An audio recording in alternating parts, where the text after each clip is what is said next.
Welcome to Hail Varsity Radio, the voice of Husker Nation. Insight, opinion, expertise, with the biggest and best names talking Nebraska across the state. Join the show on Twitter at Hail Varsity and at Schmitz_radio. Call in at 402-466-ESPN or 1-800-825-5865. Here's Chris Schmitz.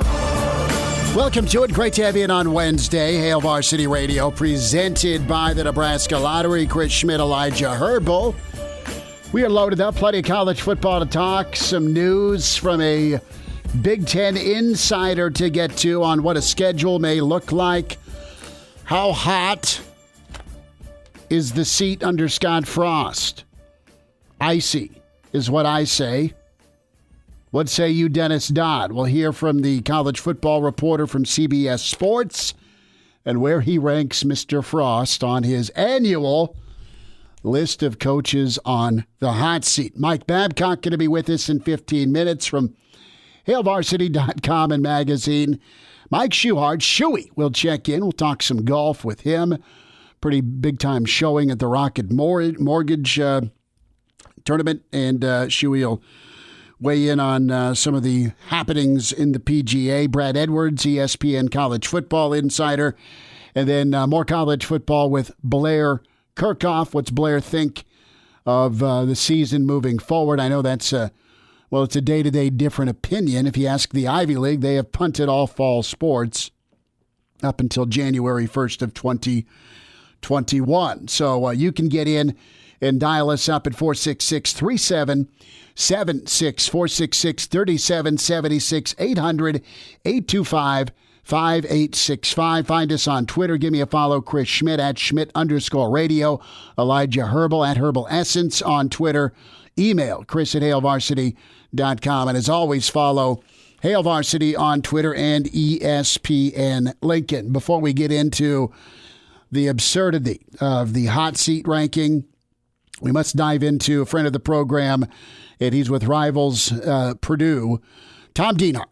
Tom's been on the show with us quite a few times over the years with his time at the Big Ten and also at Rivals. And so Tom Dienhart is locked in. He's plugged in. We don't know what anonymous coach he spoke to, but the clock is ticking towards this 2020 season. You have mandatory workouts that are supposed to get going here the 13th of July for Nebraska. That's just Nebraska, Oklahoma, trying to bring kids back. Maybe that's already happened. It was supposed to be in this window.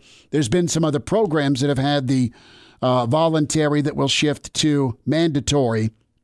And this is the latest with Nebraska potentially and the rest of the Big Ten. It is not in ink, although it sounds like the sketch has been made on Elijah's right bicep for a tattoo. See, I was thinking inner bicep, actually. So you want to go inner? See, I think you got to be able to see it. And I'm sorry, I'm not going to snoop around whether or not you're wearing bro tank or not.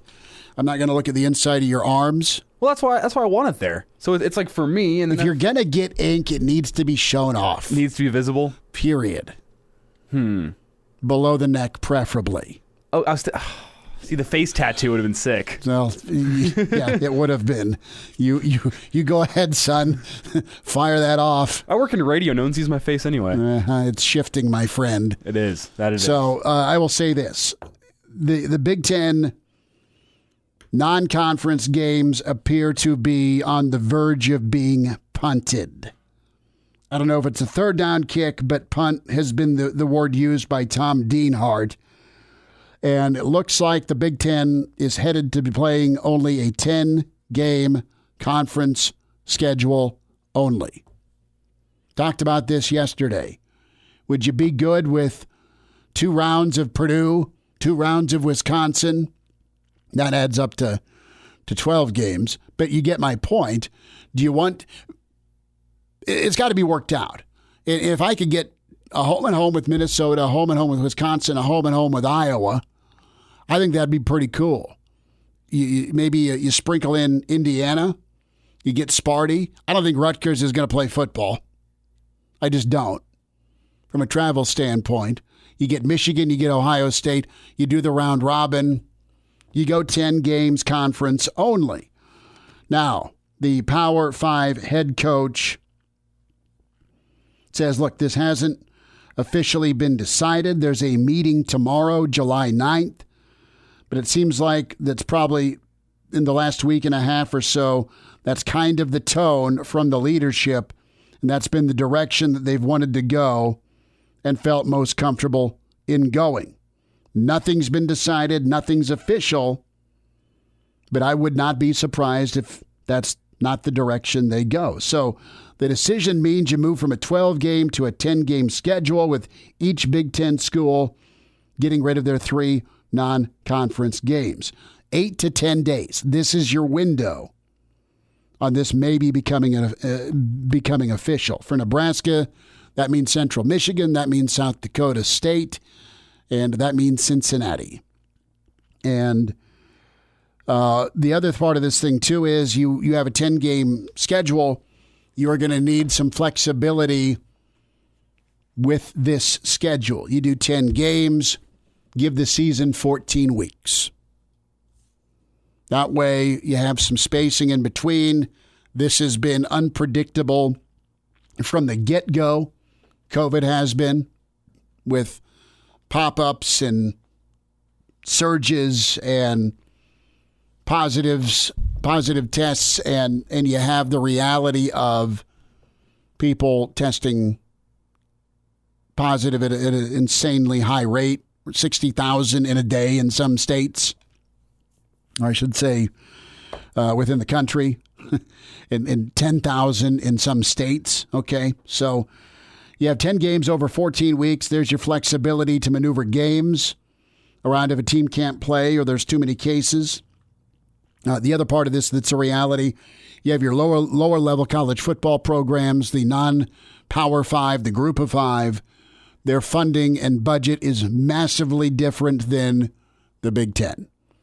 The South Dakota States of the world, their funding and budget and ability to spend on testing. So you have a apples to apples ability for both teams to be on the same playing field level of testing. So you know who's positive and who's not, and who's bringing COVID to your house. You got to be able to test, and some schools just frankly can't do that. What are we talking for a start date? September 5th could still be in play, but maybe you move it back. You have that flexibility. Again, a 14-week window to get 10 games in. Do you push it back to the 12th of September? Do you push it back to the 19th of September? Let this thing maybe calm down a bit, or maybe it gets worse. I don't know. There's two ways to go about it. Jim Harbaugh's on record today saying, sports hasn't caused this. There's no proof that sports will make this worse. I'm paraphrasing Jimbo's comments. Let me pull them up officially here. But he was on a Zoom call with reporters. Part of our society, there's no expert view right now that I'm aware of that sports is going to make it worse. And he's right. There's no expert view that says it's going to go from bad to worse by playing football. But there's no expert out there that says it's going to make it better. Are you being less safe by moving forward with this? And listen, the SEC will see hell or high water before they kick the season away. They're playing football. Okay, so what happens with the SEC? Do they end up going to a 10-game conference-only schedule? Do they keep it at just 8? Do we even have bowl games? I mean, there's a lot of things to tackle, but this is from a pretty reliable source and a reporter I respect and trust in Tom Dienhart, that they're just trying to get things figured out right now. There's a lot of questions, not a lot of answers. And testing 100 players and keeping them free from infection, that no doubt is daunting. Can you keep the players on online courses in the football community in the name of playing football to keep the economy from completely capsizing? Those are all out loud questions and real talk. I think you'll get a 10-game schedule. Do you get 10 games? Maybe it's whittled down to 8, but the idea is to start with 10 as you've moved off of 12. I think it can happen if it's a conference only. There's enough good games, any games, then I'm for it. And if somebody gets a spike in infection, Elijah, say it's Rutgers, you need to find a replacement for Rutgers. Is that Michigan State? Do you go within your own conference? Is that a mandate that you need to go within your own conference? Or if tests are clean or in clear, look at Notre Dame. Notre Dame's been effective, been extremely effective based on their reporting when it comes to 1 or 2 positive cases out of 150 within their football area of the world. They have contained this and thus far kept the virus out. All right? You've seen Coach Kelly get mad on a missed 4th down call. If you bring Rona back to touchdown Jesus, he may rip your head off. So I look at Nebraska and I'm saying, okay, can we get a phone call down to Kansas or K-State or Missouri or Iowa State? Do we maybe double up with some select foes within busing or driving distance so you don't have to jack with airports and rent-a-cars and yada? I mean, go down the list. The region is where I would turn my attention to be able to get at least 8 to 10 college football games in. If you can make it happen within conference, great. If it doesn't, you find other ways to fill that void. If we do get in 10 games this season, which it sounds like that's what the plan is moving towards, I'm doing some quick math here. For 14 weeks, you got to assume that the season's going to end Thanksgiving weekend, that normal weekend, because that's when students are going home. That's when the semester ends. 14 weeks before that is August 29th. Okay. So maybe we're talking a week 0 start, August 29th. Maybe that's a possibility. Could be interesting to see. My other question, when I look at this, which is kind of a smaller question when you look at the grand scheme of things, but will a Big Ten champion be crowned this year? Will there be a Big Ten championship game with the 10 games? Do you go Big 12 method with the top 2 teams? Could be interesting. Or could you just go no conference game? You say it's 2020, it's a weird year, we had to change the schedule, we're not going to crown a champion this year. I think a large portion of what your take-home pay is as a league is what you get off of the bid for your Big Ten Conference Championship game for TV. I think a large part of that fat wallet from the Big Ten is Fox saying, hey, we want the Big Ten Championship game in prime time on Saturday night. It's all about the dollar bills, isn't it? Well, that's why you're even moving forward from an air quote amateur standpoint of playing college football. It's a financial engine. You make money because you play college football and basketball, and you don't make enough money because clearly Stanford's cutting 11 sports today that are of the Olympic variety that lost money. Yeah, you're going to play, and states like Nebraska, states like Iowa, states like Michigan and Indiana, I mean, you need these sports, and you need some sort of interaction and act of capitalism to exist. It's already been rough. You take football away, on top of it, it ends people's livelihoods. And that's not to put that above their health and life. But you need to be able to work and eat and pay bills and support your family. Because that's the reality. There's so many folks that are tied to Nebraska football that's how they make their money. Okay, we will get into this more with Mike Babcock. Dennis Dodd has his hot seat rankings out. 5, that's the list. Consider that like DEFCON 1. Level 5 is win now or be fired. Your favorite national championship winning quarterback, one of them at Nebraska, on this list. It is absurd. Here's Dennis Dodd's reasoning. 9-15 in 2 seasons. I don't think anyone expected that, coming off what he did at UCF and then what he had accomplished at Oregon as well. Scott Frost is one of the smartest coaches I know. I can't explain why it hasn't turned around, to the point that their best receiver, J.D. Spielman, transferred or put his name in the portal in the offseason. He was headed towards becoming the all-time leading receiver at Nebraska. They've had quarterback troubles. They've had inconsistencies there. I don't know if the average 18-year-old athlete, 5-star, 4-star, considers Nebraska. And I hate to say that because it's like, it's cold up there. What have they won lately? You and I know that Tom Osborne's won all those championships, going back to Bob Devaney. But Scott Frost, for whatever reason, just hasn't done it yet. And I would think Bill Moose, the AD, would have to start thinking about things if Nebraska doesn't go to a bowl game, at least coming out of the Big Ten West this year. Bill Moose and Nebraska gave Scott Frost a 2-year extension going 5-7. It's $10 million on top of his already 7-year deal. All right?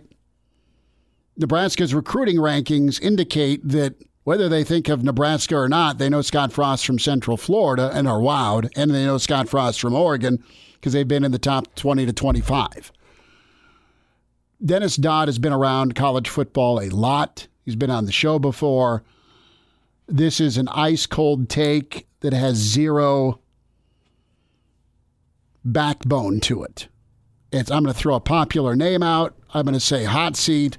We can all say with a straight face, 9-15, I would have lost my backside on putting money down to that Scott Frost record in 2 years. I don't think there's a full grasp of the hailstorm that you walked into. Honestly. It wasn't this bad after Callahan. It wasn't this bad after T.O. left. It was a new low post-Riley. That's it. Mike Babcock's next. And we're back Fellas, think we could listen to the radio listen? on Hail Varsity Radio, presented by the Nebraska Lottery. Yes! That's awesome! Back with you at Hail Varsity Radio, presented by the Nebraska Lottery. Chris Schmidt, Elijah Herbal. And we welcome in Hall of Famer, historian, author. And I tell you what, you got to check out the Hail Varsity Yearbook. Incredible story from Mike Babcock in the yearbook and great coverage as we hopefully get ready for a 2020 season at MD Babs on Twitter. Babbers, how's your Wednesday, sir? Hey, it's going okay, Smitty. Every day is a good day, I guess. Yeah, we are trudging forward. Thoughts on some of the topics we've hit on to start the show. First, the 10-game Big Ten schedule. How would you concoct this thing? Would you try and keep it division only with a bit of East? Or would you go and play as many round-robin teams in the Big Ten as possible? That's interesting. The round-robin thing is really interesting to consider. I'm less optimistic than you are probably about how far they're going to get into a football season if they get to that point. But that round-robin thing is that would be a curious deal. One of the things you touched on was travel. How are you going to do that? In the safest way possible. And then when you go on the road, where are you going to stay? I mean, is it going to be out and back the same day kind of a thing, or you're kind of at the mercy of the safety precautions taken by hotels or wherever you're going to stay when you go on the road? It just seems like there's so many sort of ancillary questions that have to be answered still that how many games you play and against whom you play them almost becomes a secondary consideration to how you do it. And then you go into the logistics of game day. How many fans do you let in, if you let in any fans, and how you go about just putting things together. Those are the questions that I look at more so than how the schedule is going to look.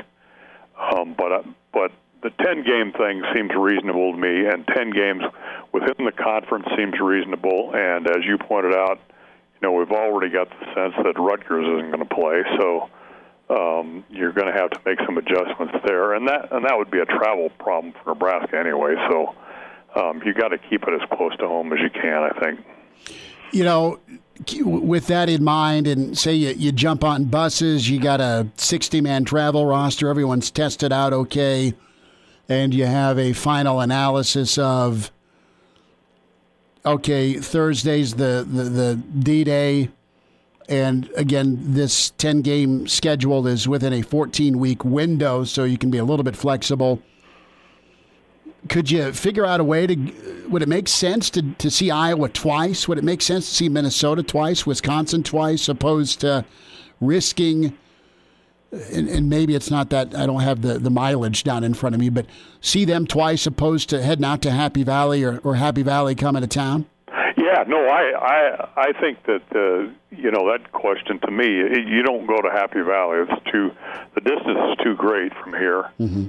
And like I said, you stay close to home. And, I guess home and home kind of a thing. I mean, in the Big Ten championship, you're often playing the same team twice in the same season. It's just kind of a weird concept. In football, you don't really think in terms of playing the same team twice, multiple teams twice. But if that's what you have to do to accomplish what you want to accomplish here, which is to play a schedule, I think that you do it. That you play Iowa, that you play Minnesota, you play Wisconsin. You try to find games that are close enough that you don't have the longer travel considerations, which just aggravates the problem, I think. Mike Babcock's with us, Hail Varsity Magazine, hailvarsity.com.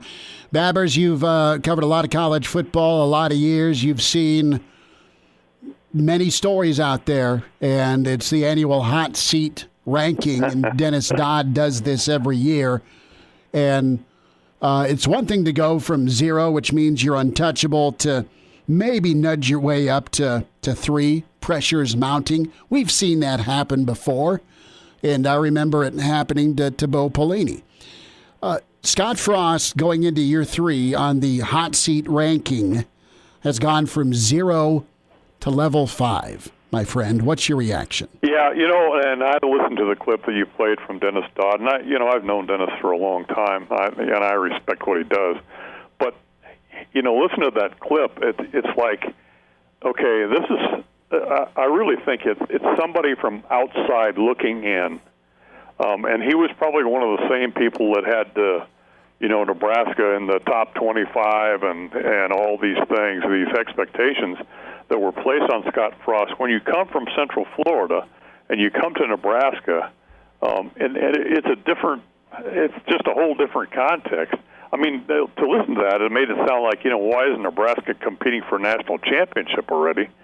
And you've got to have some patience here, which I think Bill Moose has. Well, yeah. And, if you think he's the right guy for the job, which Bill Moose does, and why he hired him, you have to have some patience because you have, recruiting considerations. And, I do feel like that the program had slid.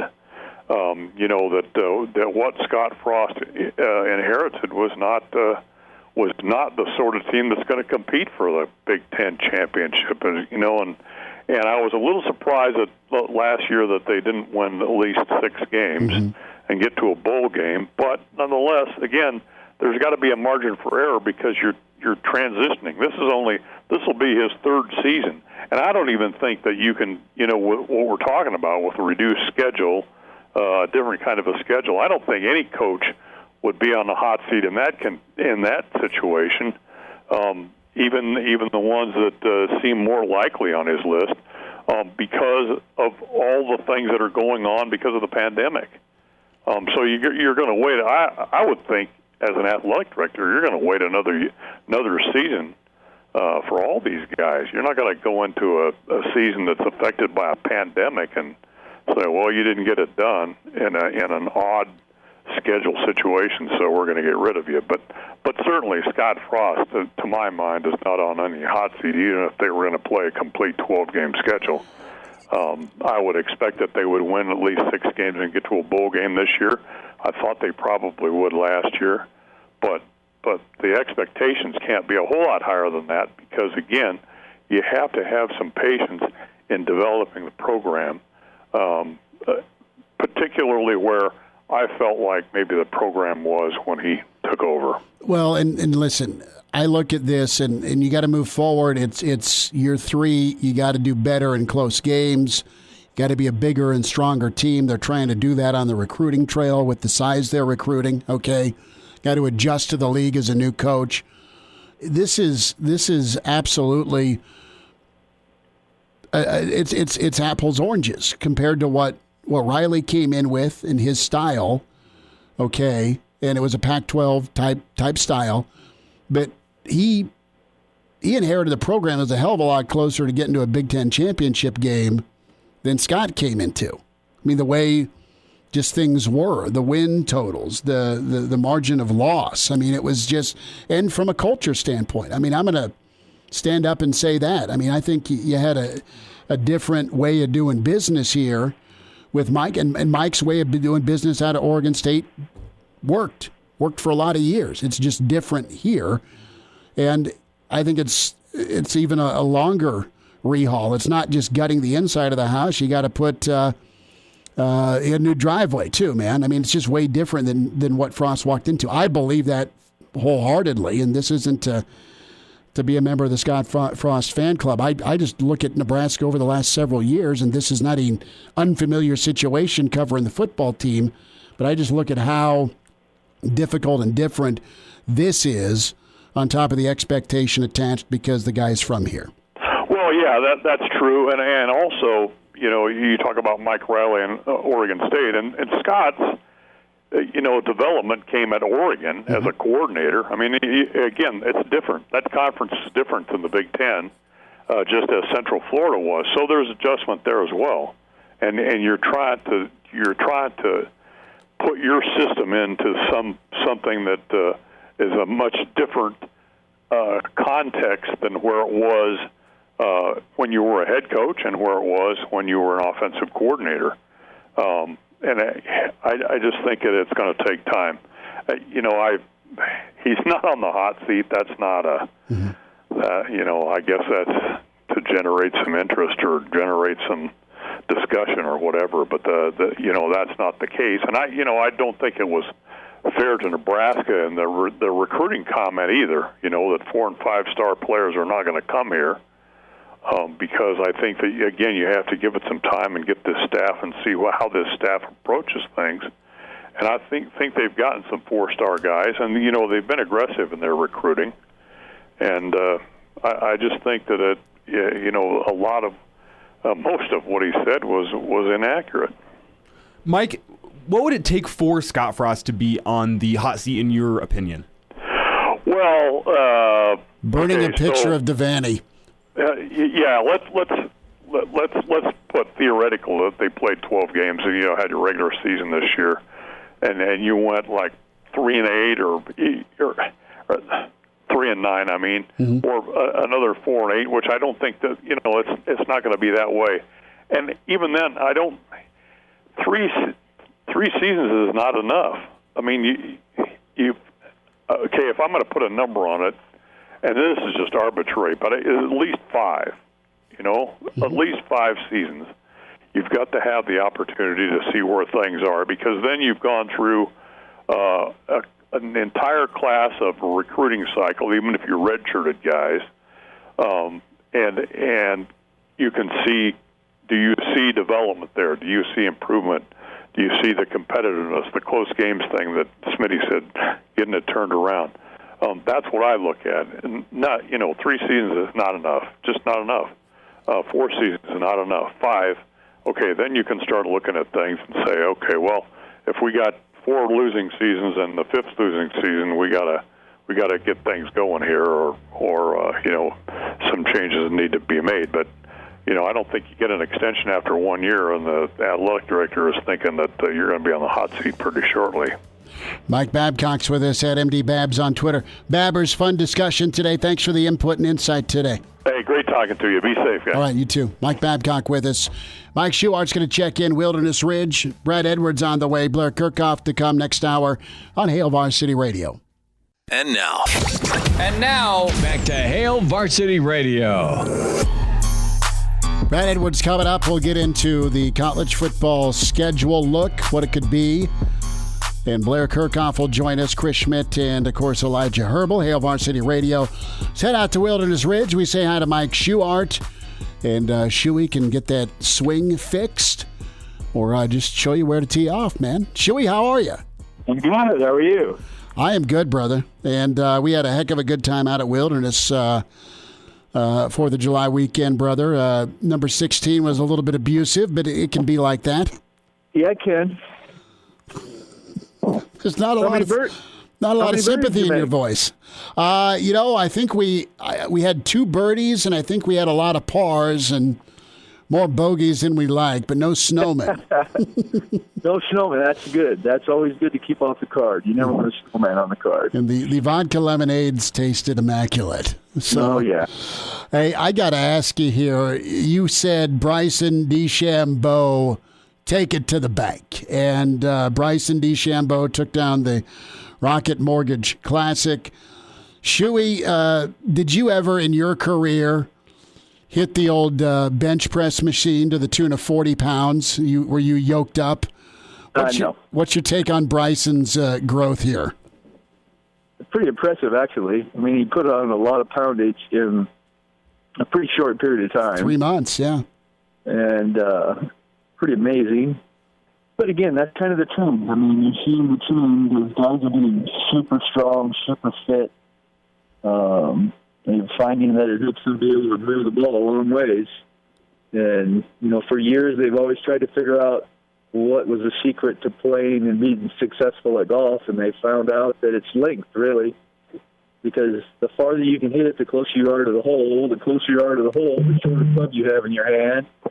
The shorter clubs you have in your hand, the closer you hit that ball to the hole, and your percentage of then you making that putt goes up. So guys are just trying to figure out how they can hit it super long so they have short clubs in their hands, and this gives them more opportunities to make birdies.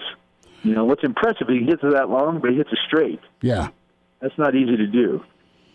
The control was impressive. And with Bryson, I mean, he's a guy that's always been looking to get better, right? I mean, he's always been kind of jacking with his game in a way to make himself the very best. And, we're talking 6 top 10 finishes in a row, and he finally got the winner, which is, good for him. And when it comes to his dedication, and he's averaging 340 off the box, my God. Yeah, that's just nuts. That's crazy. That's insane. That's Jay Moore, good brother. And, do you see more of a trend? And listen, I know guys are in better shape and they're bigger and stronger than there's not a lot of dailies or the walruses running around out there anymore. I mean, guys are more yoked up and more in shape, and even Phil is a little leaner, or that's been more on his mind, right, than in past seasons. What are the tricks with getting that big? I mean, could it mess with your swing, your flexibility? Yeah, you're going to be stronger to crush it. But what are you gambling by getting so big? We're talking 40 pounds here. Yeah, that's a lot. I mean, that's pretty amazing that he was able. But people don't realize that Bryson, if you ever see kind of some of the things that Bryson's able to do just from his athleticism, mm-hmm. And this guy walks on like a tightrope in his backyard all the time and does workouts on it. It's crazy what that guy can do. And so it's like, he's got some amazingly natural flexibility. So, I mean, he's one that can put that kind of weight on mm-hmm. and muscle on and still maintain his flexibility. Everybody's so different and unique on how they can handle it and how it affects their body. So you got to be very careful when you try to do that, because you can change what your golf swing is, and not for the better. So it's like, he's a case that he can do that. Tiger's another one. Tiger's incredibly flexible, amazingly flexible dude. So sometimes putting that bulk on helps, because it tightens their golf swings up. Some guys that are already tight, kind of that way, if they don't work on the flexibility aspect of it, when they put that kind of muscle on, it definitely can disrupt what it is they normally do and not to the better. So each person is a little bit different in how they go about doing that and what they do to benefit. Doesn't benefit everybody. Mike, I don't want to accuse anyone here, especially Bryson, but I watched Long Gone Summer. And, I mean, do you think that there could be PED use in golf? Would it even help? I think so. I mean, they have to. I mean, they help in everything. Because just all other sports, what's it doing? Helping with growth, which is speed, which is power, which is muscle. So golf has all those attributes to it. So I think guys use that, no question. Okay. I mean, a lot of money out there, you know? If you're not getting tested for it, why wouldn't you use it to try to make some of that money? No, and that's the counter to it, right? Is if it ain't illegal, is it wrong? Right. You know, Shuey, I thought with what's gone on in golf, and that's unfortunately the pushing back of a couple major events, the Ryder Cup and President's Cup, delayed to 21 and 22. And on a broader note, you're hearing some murmurs about football shrinking down to a 10-game conference season. As we talk to you on Wednesday here, what's your outlook like here for golf, and also kind of comment here on football here? Yeah, I mean, golf is going, you know, because you're out.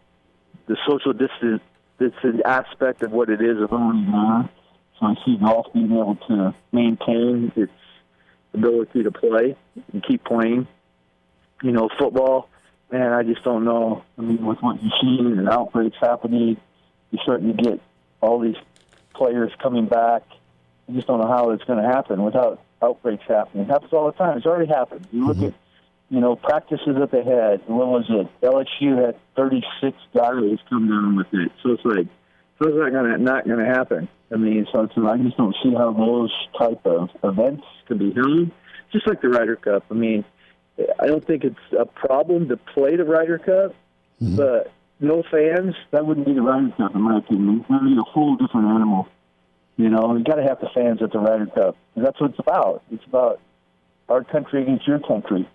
You know, and fans are part of that. You know, that's not just a players-only type of event. I mean, that's a country versus country, and you need the fan support.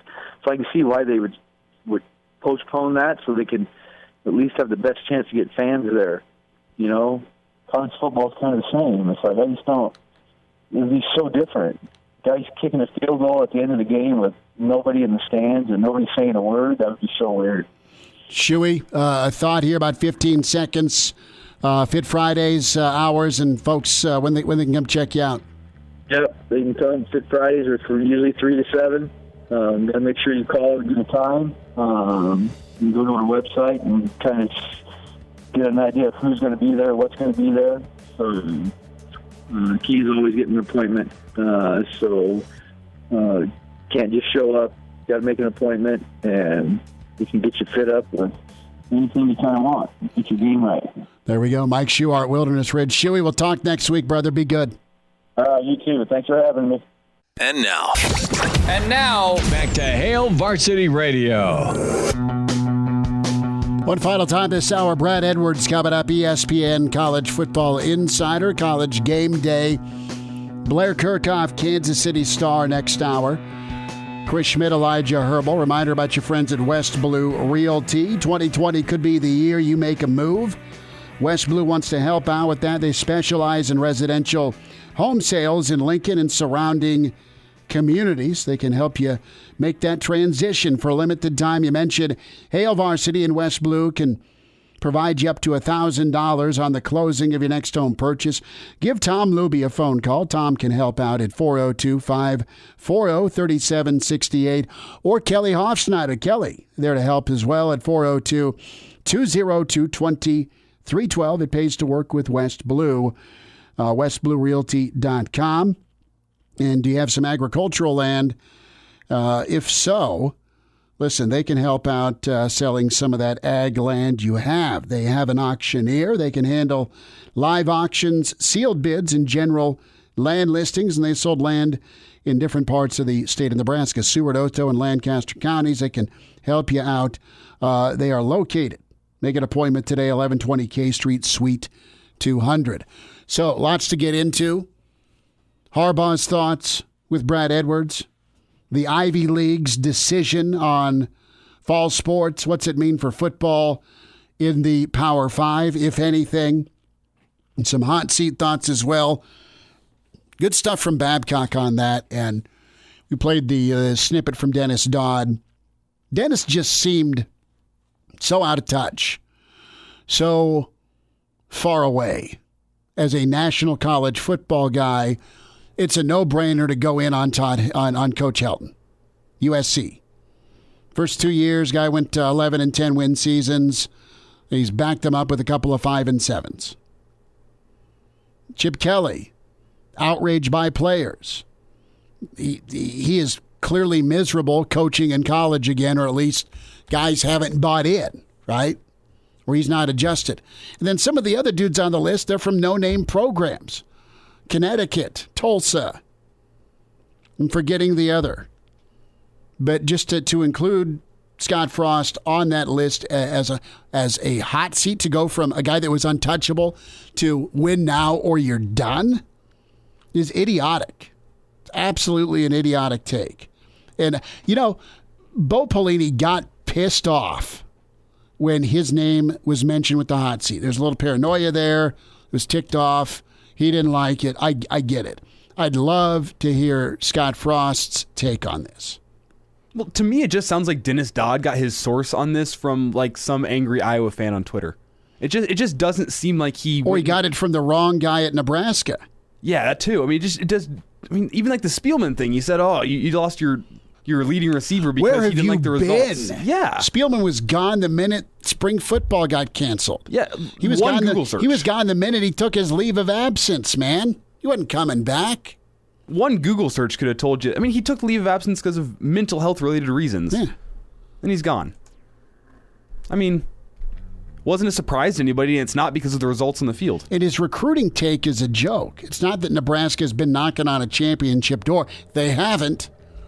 But it's not like they haven't recruited well under Frost. I know there's been attrition.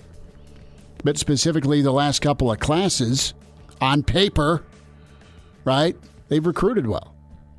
And we'll see how that production from paper makes its way to the field here for 2020, if we get a 2020. Welcome to Hail Varsity Radio, the voice of Husker Nation. Insight, opinion, expertise, with the biggest and best names talking Nebraska across the state. Join the show on Twitter at Hail Varsity and at Schmitz_radio. Call in at 402-466-ESPN or 1-800-825-5865. Here's Chris Schmitz. In Hour 2, it's Hail Varsity Radio, presented by the Nebraska Lottery. Chris Schmidt, Elijah Herbal. Blair Kirchhoff coming up, Kansas City Star. Big thanks to Mike Babcock from Hail Varsity last hour. It's Brad Edwards time, as we say hi to our college football insider and part of Game Day with ESPN. Brad, good holiday weekend. How are you? Yeah, a good weekend, and I guess I'm doing well. We're still holding our breath, every day to find out what could come next to sabotage football season, but so far, nothing disastrous. I don't know if you're a fan of the movie Airplane, but a lot went wrong in that movie. Yeah. And one day it was sniffing glue. Right. 1 minute it's Don't Call Me Shirley, and on and on and on, and it feels like that's how football season's going. What's the ripple effect, in your opinion, of the Ivy League, their decision to cancel sports for the fall? I could be wrong, but I don't think that it has much of an impact on the Power Five. There might be certain institutions in the Power Five, the ones that are more known for their academics, such as Stanford, Northwestern, et cetera, et cetera. you know who they are. Mm-hmm. That I mean, for the most part, don't have great football programs. That would be more inclined to want to follow the Ivies.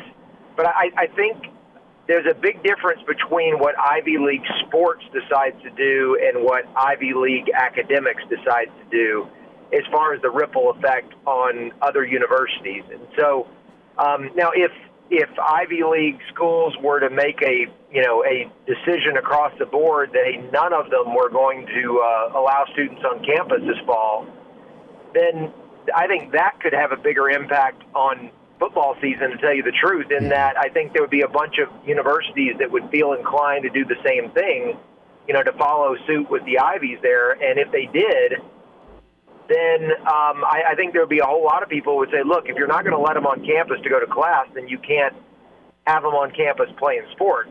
So that, to me, might be more dangerous to the future of the 2020 college football season, as far as something that the Ivy Leagues might do that would have a ripple effect with the Power Five. Brad Edwards with us from ESPN. Brad, a thought with the SEC. Who's the SEC going to listen to when it comes to the medical community? Are they going to listen to their own medical experts? Do they turn to a Burks or a Fauci with okay, here's how you can play football? B, there's talk about the Big Ten just slimming things down to just a 10-game conference schedule. Would the SEC be willing to do that? Or is that where you think they could lean?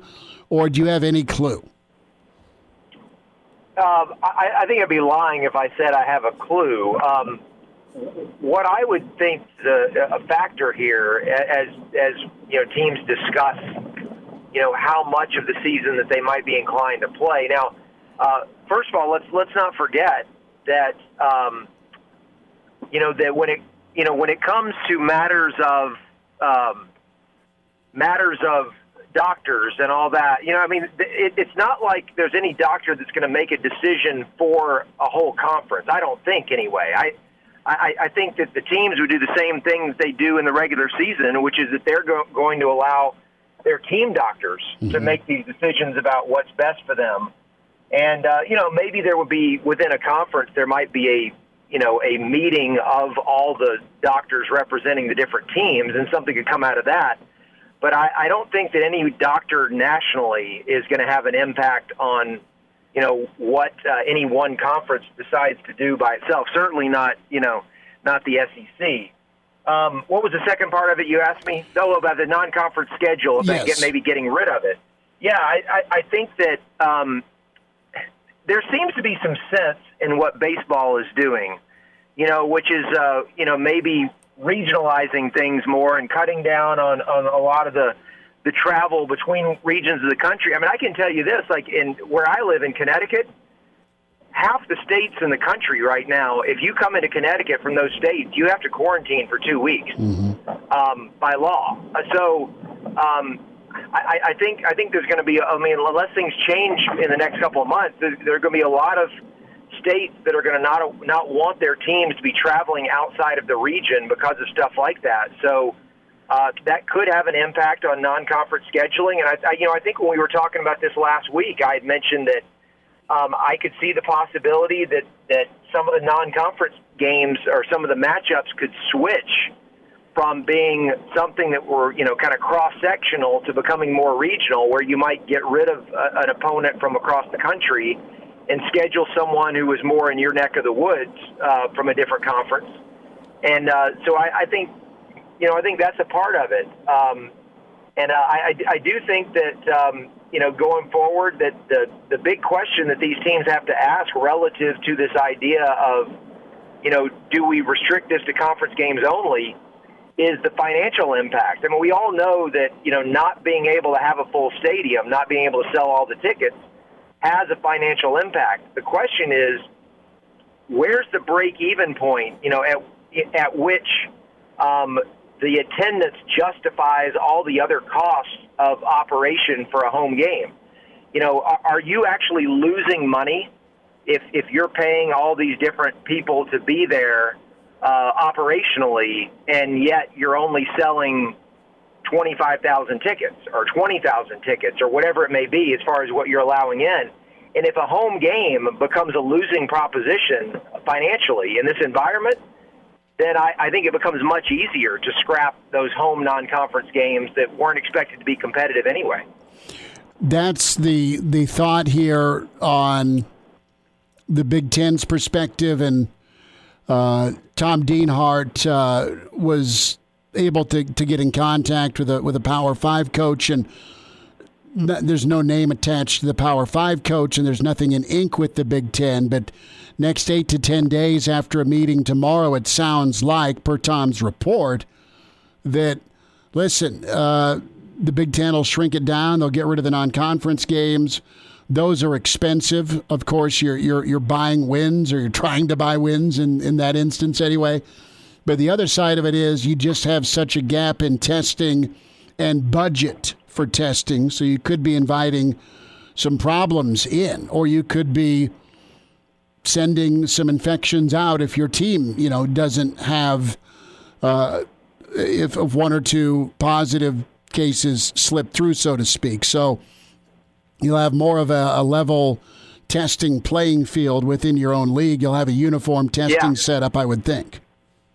Yeah, and I mean, look, and I think you're alluding to some of this, which is that it's going to be you have your ordinary game day operational expenses still built in. Now, granted, you're not going to have as many parking attendants or concession stand workers and all that stuff if you're not going to have as many people coming to the games. But you still have to pay those people a certain amount. And now you're having to, on top of it, pay for some sort of testing at the gates. Whether you're taking people's temperatures or whatever it is, that's not free. It costs something. And so you put that on top of whatever you measure the risk to be, not only to all the people who are in the stadium, spectating, but also to the players. I mean, I would think every time you're getting out there on the field with going against another team, you are increasing the risk that some of your players are going to pick this up. And so, if you don't need that win for your season, and if you don't need, and by the way, what would happen to bowl eligibility requirements becomes an entirely, different story at this point, if a bunch of conferences go in this direction. But yeah, there are a lot of things to consider. And if you're not making money off home games, I mean, that was always the rationale for scheduling the automatic win, is either, okay, you're making X amount of money every time you have a sold out home game, and you're going to give some of it away to these people to just come take a bunch of hits, or you desperately need that win to become bowl eligible. If all that stuff is kind of on the back burner, then I think it becomes more likely that type of stuff could happen. I want to go back to a shrunken regular season schedule with no non-conference. With the SEC, would they just fill up the schedule regionally, or would there be that round-robin attack? Or would you play some teams a second time? Could you foresee that within your own division? Could you see Auburn, Alabama twice? Could you see Ole Miss, Mississippi State, home and home to get to 10 if you don't want to cross over completely East versus West? Yeah, I think it depends on what you're trying to gain. Like if it's more of a concern about, not exposing your players or fans or whomever to, people from other regions, if that's the concern, then you could still play 12 games. And if that's, if that's still on the table, playing 12 games, just not against the teams that you normally would, then if you've got a 7-team division, you could play home and home against everyone, and there's your 12 games.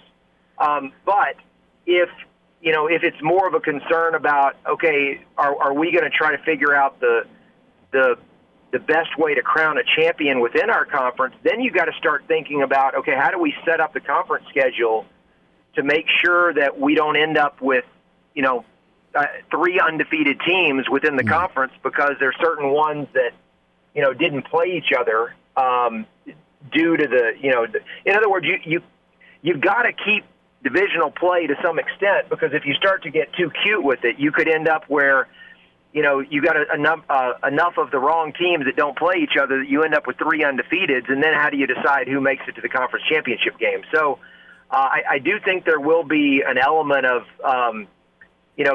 trying to become more local, but if it's simply a matter of, how many games are you able to play? I mean, look, for the teams that already play 9 conference games, it might not be that big of a deal to add one more game against a team from the other division, and let's make it an even 10, and you got a 10-game league schedule. Whereas for the ones that only play 8, like the SEC, now you're having to add 2 more. It becomes a little bit more complicated. I don't know if it's a deal breaker. What do you do with the ACC where the Notre Dame thing is built in? What do you do if you're Notre Dame and you have no conference? I mean, those are the kind of things that that they're going to have to be some serious discussions about, and I'm sure those discussions have already taken place for the most part. Brad, I'll let you out of here on this, and it's fun chatting college ball with you.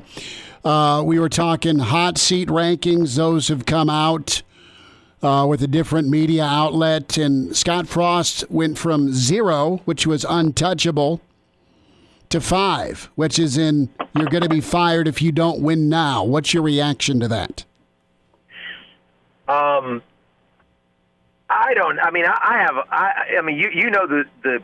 The culture better there within the athletic department and the university, but I have a hard time believing Scott Frost could lose his job this year. Exactly. Even if things went poorly.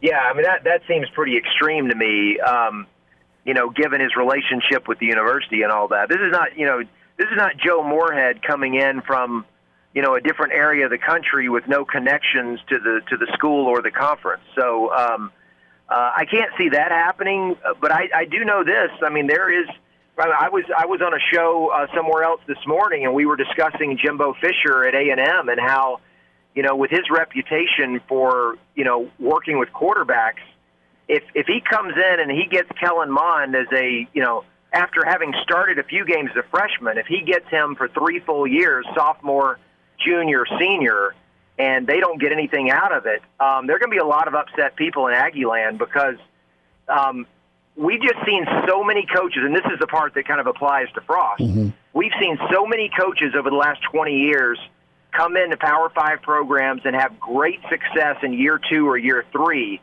where it's kind of become the barometer there, where if you're not showing, great signs of progress by at least year 3, the belief by a lot of people is you're not going to ultimately get it done. And I don't think that's always true, but I think probably 80% or more of the time that is true these days. If you're not showing great progress by year 3, it's more than likely not going to happen. Well, that year 3 jump has been some pretty special, rarefied air. When I look at the year 3 wow factor, right? When you look at guys like a Herman, what he was at Houston, or even ahead of schedule, right, down at Texas, what they did in year 2, or a year 3 in James Franklin's case, Urban Meyer's case, Pete Carroll's case. Those are all pretty big wow factors, and quite frankly, there are a lot of them. Different entry points. You know the list. You're rolling them off, but if you look at like since 2000, and you're looking at year 2 and year 3 coaches that made it to the national championship game, or at least got really close. Mm-hmm. There are a lot of them. There are, and those programs are still at a pretty high level. Brad, lots of fun chatting with you. We'll get caught up again next week. Thanks for a few minutes today.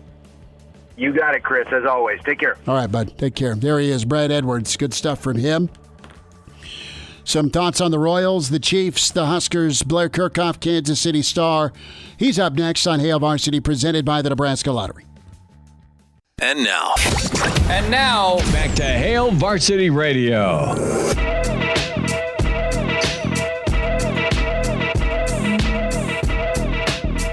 Back in, it's Hail Varsity Radio, presented by the Nebraska Lottery. A few minutes talking with Blair Kirchhoff, Kansas City Star, at Blair Kirchhoff. On Twitter's where you follow him. Blair, good to spend some time with you. How you doing? I'm doing great, Chris. I hope you are too. We're hanging in and excited for sports. We all hope that happens. And I want to get your quick take on Kansas City and Mahomes and what this means for the future in Kansas City. There's already been a lot laid down by this offense, this quarterback, and this head coach.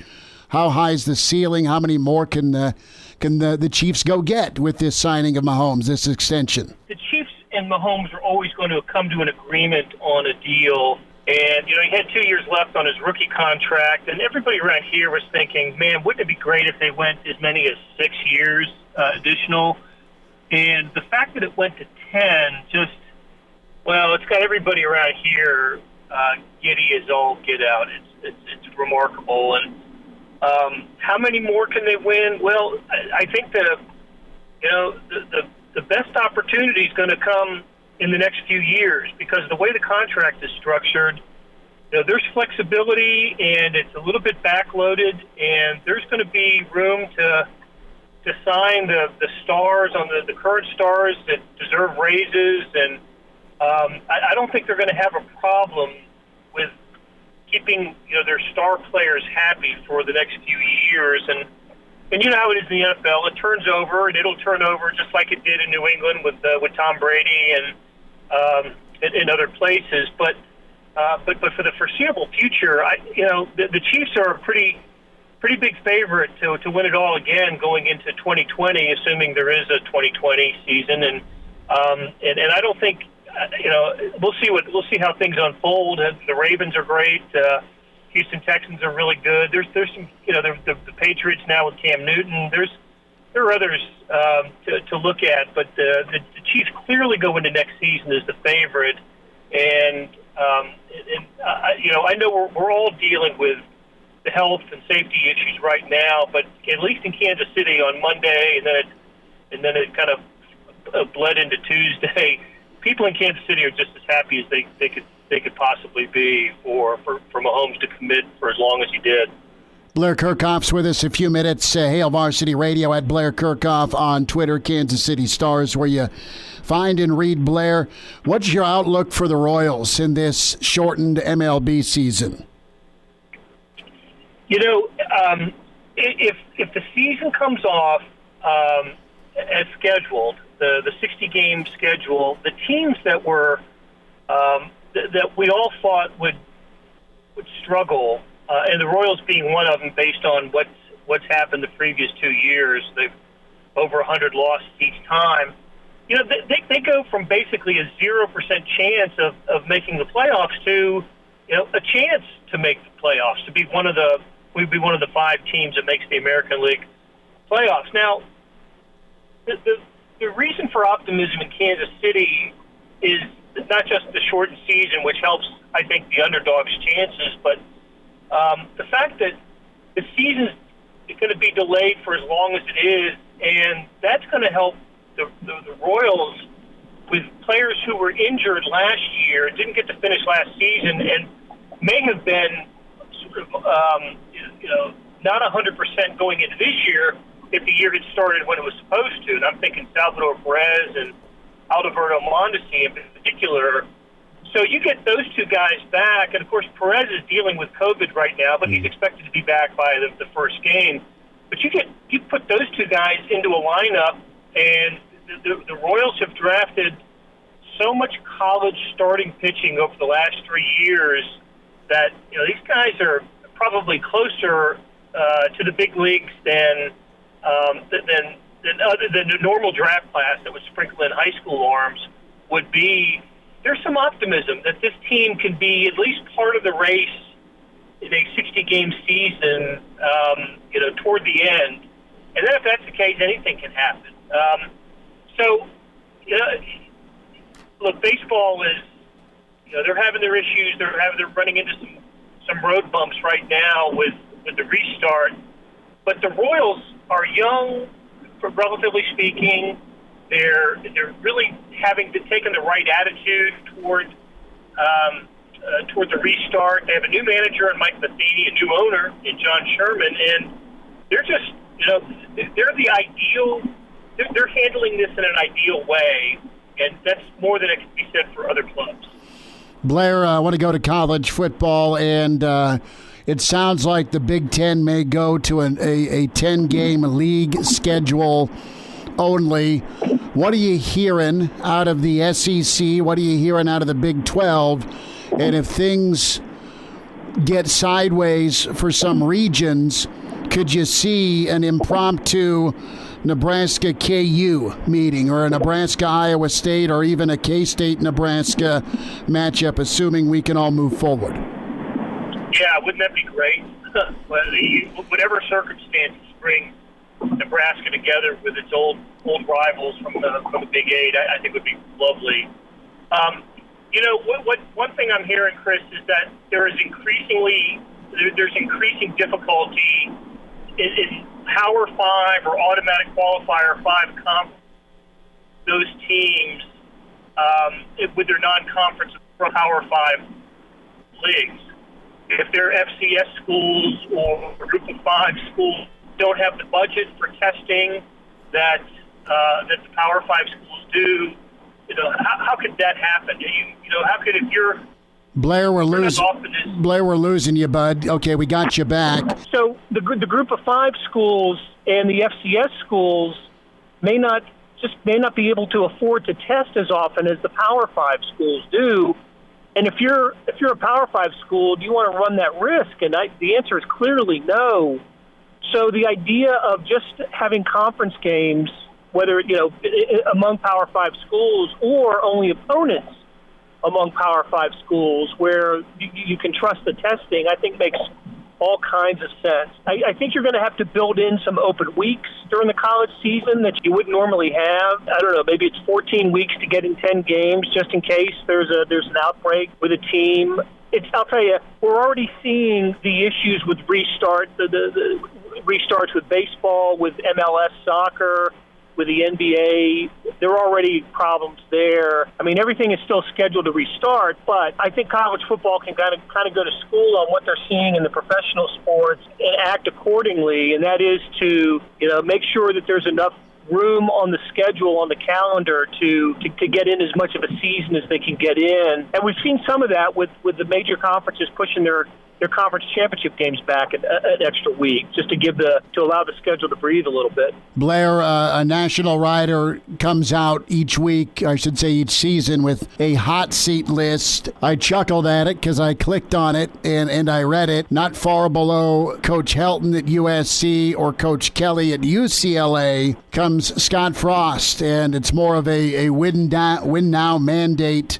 Listen, the first 2 years versus expectations on opposite ends of the spectrum. That said, there's still a lot of confidence around Nebraska in Coach Frost. I think they're building the right way to be really pretty talented. This is a crazy 2020 with the pandemic. Your view heading into year 3 with Nebraska, you've seen programs have to reset and rebuild before. There's no hot seat for Scott Frost, not to that extent. I mean, that's just not for a couple reasons. One, the season is just going to be so unusual. We saw it in basketball, right? How many coaches were fired after last basketball season? Much fewer than in a normal year. And I think this is I just think it's an odd year to even come up with a list of hot seat coaches and without understanding how this season is going to unfold. But the bigger reason is, look, there was so much enthusiasm when Scott Frost was hired. He was hired by the athletic director who's still there. Everybody in the world who has an interest in Nebraska football wants this to work. There's just so little skepticism that it will work that I think it's results-driven situation, right? You need wins. Scott Frost needs wins. The program needs wins. But you've got to. I think there will be a measure of patience with this hire that you wouldn't normally see.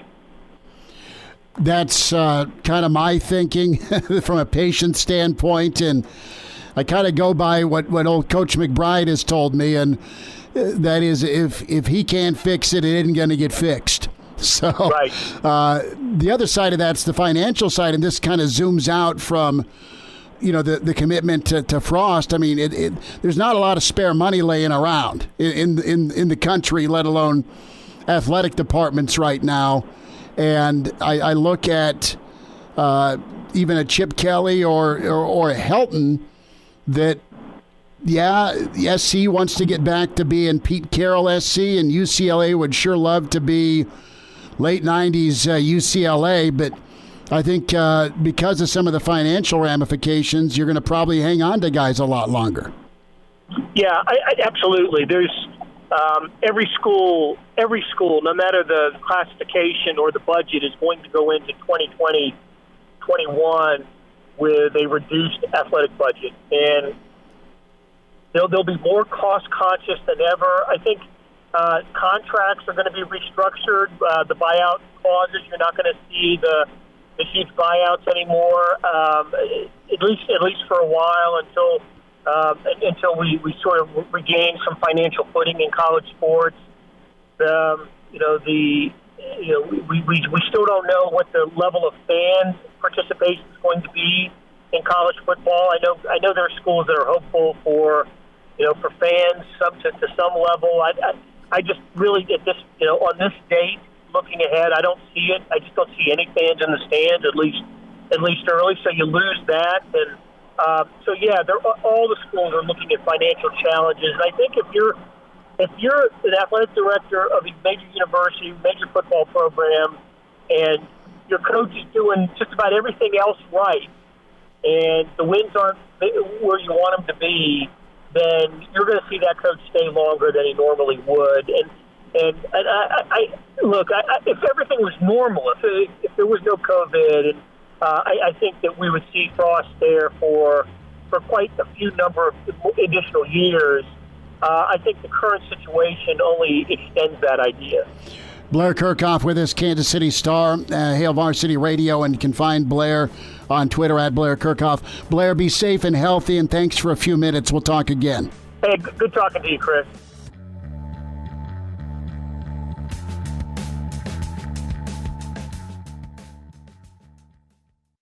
And now, back to Hail Varsity Radio. Back with you at Hail Varsity Radio, presented by the Nebraska Lottery. Time for a Jock Doc Wednesday. Lincoln Orthopedic Center. Dr. Doug Tavis with us. Dr. Doug, how was your fourth? Hey, we did great, Chris. Just nice hanging out around home a little bit, and different kind of a 4th of July, but it was great. It was good, and that's awesome to hear. And soon enough, we hope to get some football. We hope to get some NFL. Dr. Doug, has Pittsburgh called you? Are you going to take snaps next year for the Steelers at quarterback? They're hoping that it isn't that. That's for sure.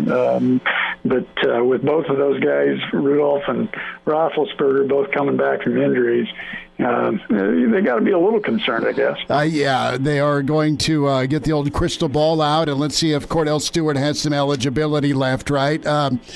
When we look at Mason Rudolph and Big Ben, I mean, two different types of injuries, but man, Mason Rudolph's was a dislocation. Touch on that, and then Big Ben. I mean, I know he avoided Tommy John, but he had a lot of work done on his elbow. What are both of these quarterbacks up against to get back at it? Yeah, so the Rudolph injury was really a very unique injury. What happened there was the joint where the collarbone attaches into the chest. We call it the sternoclavicular joint. So where the collarbone attaches onto the breastbone, that joint dislocated at the end of the year last year with an impact injury. And what happens is that the collarbone will slip behind the breastbone when it dislocates. It doesn't come out the front, it goes backwards. And unfortunately, you've got some big things back behind your breastbone, like your heart and your aorta and some of the other structures that are critical nerves and your esophagus and things like that. So it's a really, really dangerous injury. It can actually be one of those things that's life-threatening. But in his case, it turned out it didn't hit or do anything bad to the major structures back there, but he still had to have the corrective surgery for that particular injury. And it was his non-throwing shoulder, but still, when it comes to reconstruction / cleanup and then rehab to get ready to play, this seems pretty severe, more severe than just your normal dislocation because of, there's extra precaution, right? There's got to be because of the organs you mentioned. Yeah, so the big issue with these is getting back the stability of the joint like it is with any other dislocation. You're trying to create stability, ACL reconstructions, shoulder dislocations. You're always trying to create stability. But with this one, because that joint doesn't move very much, there really is very little actual motion in that joint. Once you get it back into position and you can hold it stable for a long enough period of time, it usually ends up being a good, stable joint. But when you think about, the fact that, as a quarterback, you're going to get thrown down onto the ground and, you land on the side, one side or the other with your shoulders, and that collarbone, just gets a lot of force put to it, when you go down like that. And so, it's going to be an interesting thing to see how he reacts to the contact, kinds of things, because I don't think it's going to affect him when he's just throwing the ball or he's handing off the ball or something like that. But whether or not he's going to be okay with getting hit, that's just going to be an interesting thing to see how he comes back from that. Dr. Doug Tavis with us, Lincoln Orthopedic Center at Jock Doc Wednesday. We're talking both Pittsburgh quarterbacks, Mason Rudolph's recovery, and how about Big Ben with his right elbow? That's his throwing arm. And it sounds like a doozy of a procedure that he had out in L.A. This seemed pretty messy to clean up. Yeah, so it's a little bit hard with the information that we've gotten about Roethlisberger to really know how much was going on. We know that it didn't involve his Tommy John ligament, which is the first thing that you would think about with a throwing athlete on their throwing arm, pain in the inner aspect of the elbow. That's the first thing you think about. But it turns out that in his particular situation, it was more about the muscles that were coming across the elbow, and he needed to have some the muscle tendon repair work done. So what that probably is most significant for is the muscles that control your wrist. So when you think about flexing your wrist as you're making a throw as a quarterback, those flexor muscles that allow your wrist to snap forward, those muscles are the ones that attach to the inside of the elbow.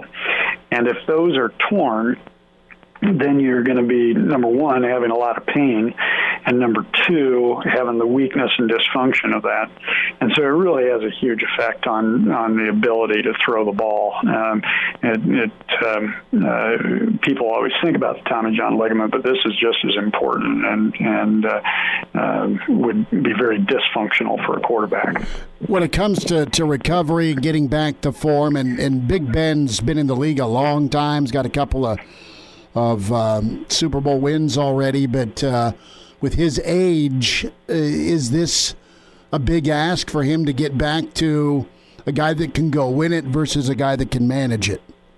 Yeah, honestly, I think this is going to be one of those real success story kind of scenarios, because this is an injury that, managed correctly, really, I think the recovery should be very, very good. It's really almost more of a chronic problem that occurs with the use over and over and over again.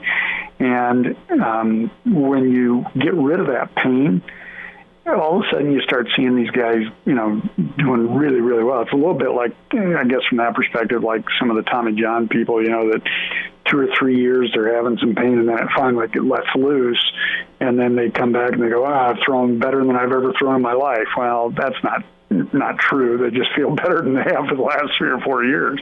But this one is another one where I think he probably was having pain for a long time, and it just kind of finally tipped him over the edge. And I think he's going to come back and do well.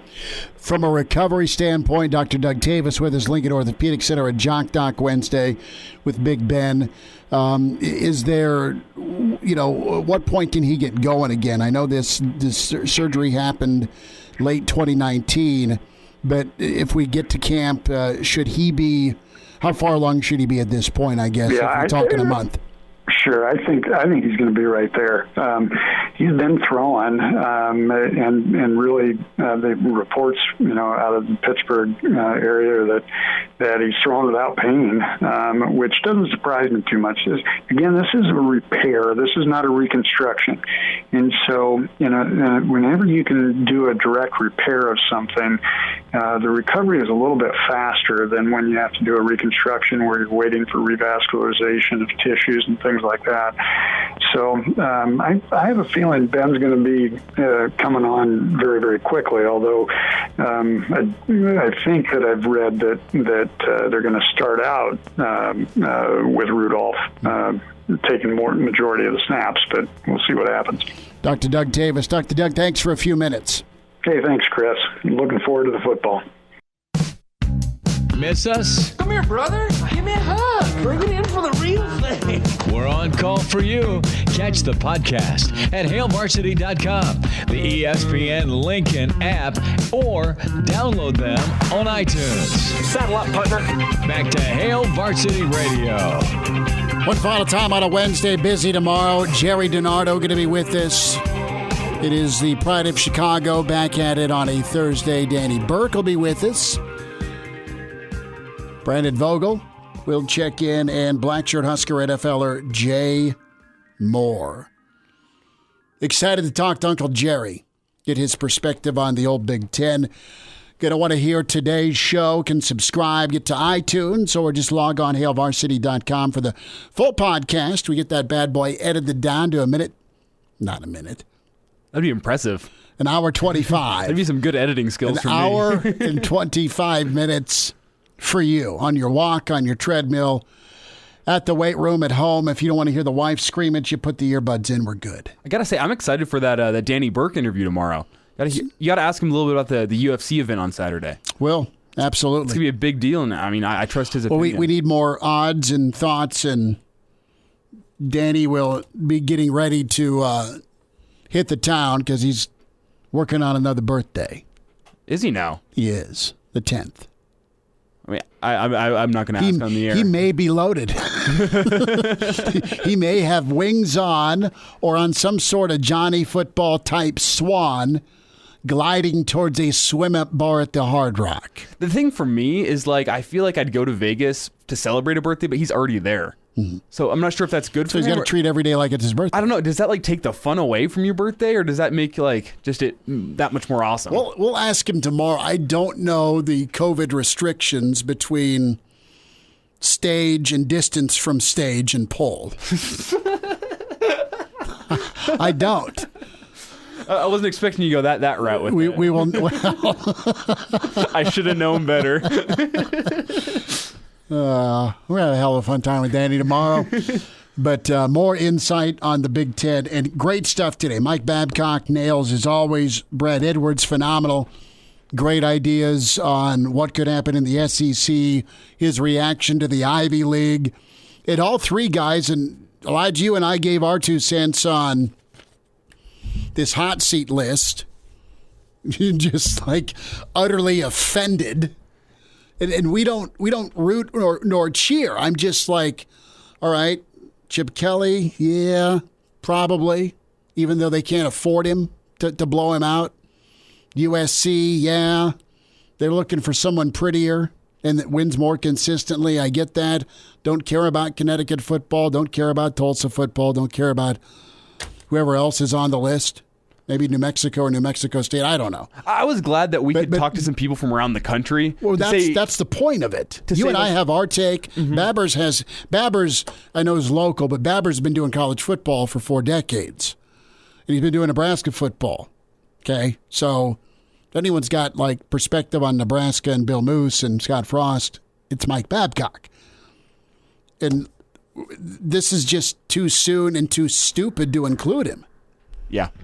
It's as simple as that. And you could just hear the tone of Brad Edwards and Blair Kirchhoff go, what? Like, this isn't my list, bro. And, Dennis Dodds, we should probably try and get Dennis on, but the rest of the radio contingent of Nebraska is probably trying to do the same. And, hey, if there were media days, we'd bump into him there. He'd tell us to bleep off if we want to do an interview.